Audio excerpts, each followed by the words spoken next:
सत साहेब जय हो, बंदी छोड़ सतगुरु रामपाल जी महाराज की जय हो।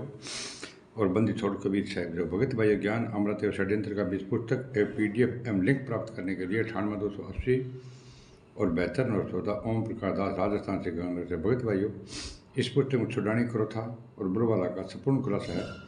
5 महिला और 1 बच्चे का हत्या किसने की, संपूर्ण जानकारी के लिए पढ़े ज्ञान अमृत एवं षड्यंत्र का बीज पुस्तक। भगत भाइयों, अब मैं आप लोगों को बता देना चाहता हूँ कि 18 नवंबर 2014 की घटना को पूरी दुनिया का पूरे विश्व ने भी देखी है। भगत भाई, जो अस्तबुद्ध कर दिया इन लोगों ने। फिर भगतगण विचार करो कि आश्रम में कौन लोग अफवाह उड़ा रहे थे। उड़ाए गए भक्तों को आश्रम में रोक रखे है। ये संत रामपाल जी महाराज ने भक्तों को आश्रम में रोक रखा। ये किसने अफवाह उड़ाई थी भगत भाइयों? गुरुजी न्यायालय में जाना चाह रहे थे और सरेंडर करना चाह रहे थे।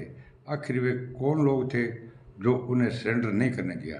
भगत भाइयों, वो काल के दूत कौन थे? संत रामपाल जी महाराज ने कहा था वो लोग कौन थे जो उन्हें सरेंडर नहीं करने दिया। इस संबंध में आप भगतगण को मैं बता देना चाहता हूँ कि 15-16 नवंबर 2014 की रात में RSS इन मैनेजमेंट वालों ने, गुंडों ने मीटिंग करी और संत रामपाल महाराज को पुलिस या न्यायालय तक नहीं जाने देने के लिए निर्णय पारित किया। भगत भाइयों, इन RSS गुंडों ने, मुनीन्द्र धर्मा ट्रस्ट के गुंडों ने और कबीर परमेश्वर बुद्ध ट्रस्ट के गुंडों ने और बाहर से भी इन लोगों ने गुंडे बुलाए थे। भगत भाइयों, जो मतलब खाने पीने वाले शराबी कबाबी थे कि अपने संत रामपाल जी महाराज को गिरफ्तार नहीं होने देना है।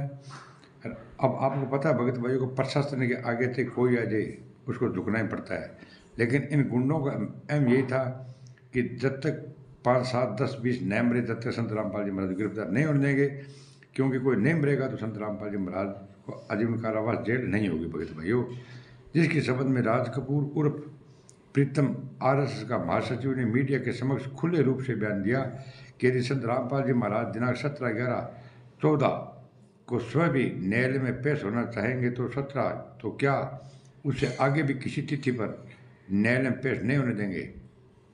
क्यों? थारा बाप और राजा जो थे मत न्यायालय में पेश होने होने। भगत भाइयों, स्पष्ट मीटिंग करी मीटिंग के अंदर वही प्रस्ताव रहे, क्योंकि जब तक मतलब 5-7 नाम रहे तब तक आप संत रामपाल जी महाराज ने पेश कौन होने आ गुंडा करी। भगत भाइयों, ये हमने आज निर्णय लिया है, गुंडा निर्णय लेंगे। भगत भाइयों, अन्यथा संत रामपाल महाराज को 1 लाख भक्तों के लाशों से गुजरना होगा।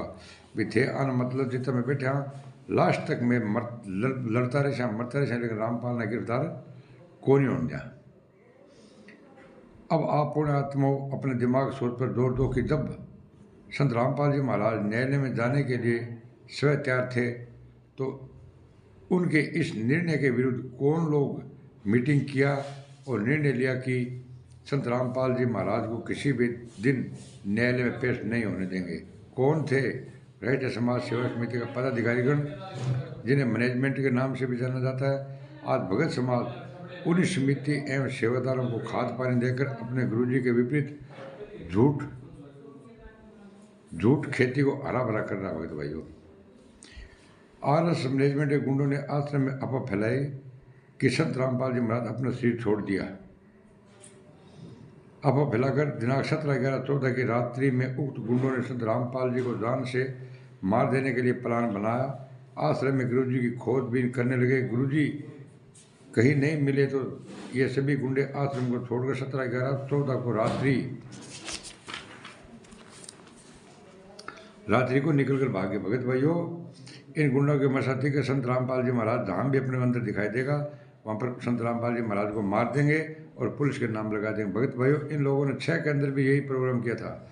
6 में मार देना चाहते थे, लेकिन संत रामपाल जी महाराज बच गए। इसके बाद में 14 में इन गुंडों ने संत रामपाल जी महाराज ने मारने की कोशिश की, लेकिन फिर बच गए। भगत भाइयों, ये गुंडे और जो आप इस राष्ट्रीय समाज सेवा समिति के पीछे चल रहे हैं, भगत भाइयों बहुत पछताना पड़ेगा। इस घटना के संबंध में संत रामपाल जी महाराज हरियाणा पुलिस की अभिरक्षा में आए तो पत्रकारों को साफ बयान दिया कि दुष्ट आत्मा मुझे जान से मार देना चाहती थी, मैं आश्रम में छुप गया, तब मेरी जान बच गई। यह स्टेटमेंट अखबारों में स्पष्ट छापी गई। भगत भाइयों, संत रामपाल जी महाराज का आदेश निर्देश को भगत भाइयों कोई नहीं मान रही है, तो संत रामपाल जी ने स्पष्ट बोल दिया कि मैं आश्रम में छुपा रहा। बच गया, नहीं जान से मार देते। तो वो कौन लोग थे जो जान से मार देना चाहते थे भगत भाइयों, आपको ध्यान नहीं। आखिर आश्रम में गुरु जी को कौन जान से मार देना चाहते थे भगत भाइयों? वो ही 2 काल के दूत और 1 मेले से नाम दिलवाने वाले वो गुंडे मार देना चाहते थे।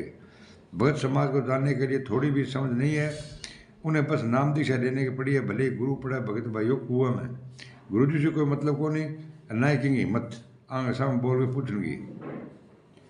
गुरु पड़ा कुआं में।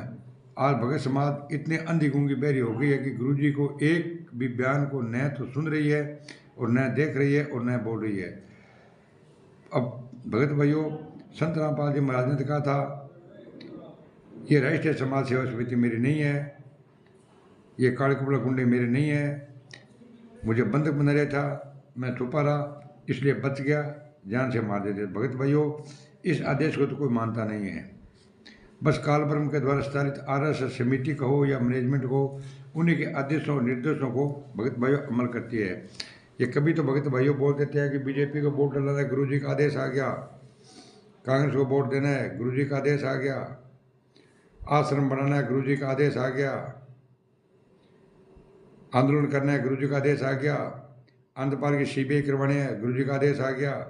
तो भगत भाइयों, 11 सालों से आप इन गुंडों के पीछे लगे हुए हो। 11 सालों में संत रामपाल जी महाराज को 1 दिन का पेरोल नहीं मिला है। अगर 1 दिन का पेरोल मिल जाता तो भगत भाइयों, ये लाखों सभी के सब, ये जितने गुंडे हैं ना, सभी के सभी भगत भाइयों जेल में जाते। और आंदोलनकारी जितने भगत भाई है, अब इस पुस्तक, अब आंदोलनकारी इस पुस्तक का अंकुर फूट चुका है भगत भाइयों, फल लगने बाकी है। जिस दिन फल लग गया उस दिन लाखों भगत ये RSS के गुंडे जेल जाएंगे और गुरुजी बाहर आएंगे।